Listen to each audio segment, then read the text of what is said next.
Looks like a lot of America is headed for yet another long weekend stuck indoors and may have to endure several more, at least. So how can we make the most of this time? For advice on that, we turn once again to Adam Carolla, host of The Adam Carolla Show, and one of the funniest people in America. Adam, great to see you tonight. You look like you're in your backyard. So we asked you last week on the cusp of this shutdown what your advice was. You gave us brilliant advice. You've had a week to refine it. What are you thinking about quarantine now? Well, I have a few thoughts. First off, everyone is worried about the American economy and all the losers in this coronavirus situation, but there is one huge winner in the coronavirus outbreak, and that's the Houston Astros.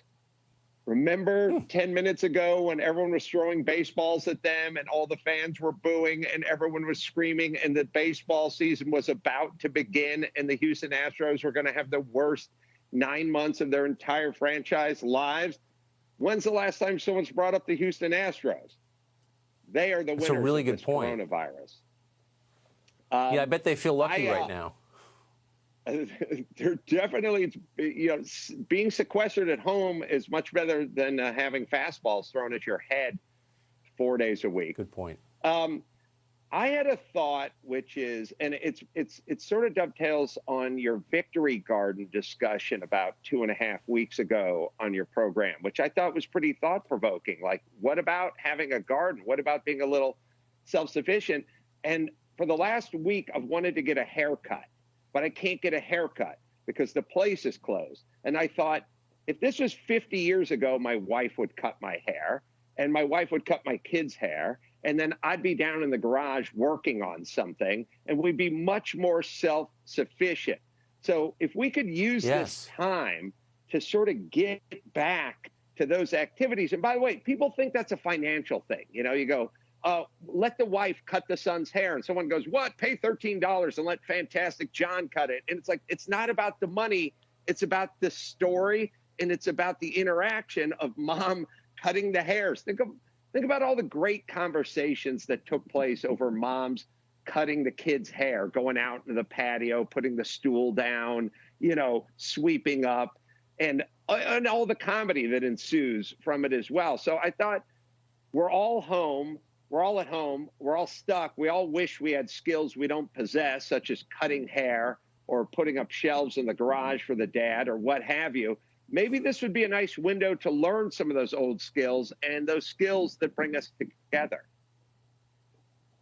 I think that's really wise. My producer just said in my ear that he's planning on cutting my hair. Thankfully, he's in New York right now, nowhere nearby. Are you canning food? Are you returning to a kind of pre-industrial life at your house in suburban LA? Well, I've killed a couple of coyotes with a BB gun. I'm making jerky out of them as we speak. And I'm salting them away for the long winter. I came into this sort of having handy skills because I was a carpenter and that's what I did for a living. And I realized that it always kept me sane. And it's a perfect time to go out and do something visceral, cut your kid's hair, put some shelves up, bake some lasagna together. Yeah. Because the physical activity keeps you connected and it keeps you sane. And if we could get off of the computers and get off the internet a little and get back on to what sort of made this country great and our interactions, that would be nice. And also there's a practical side to it.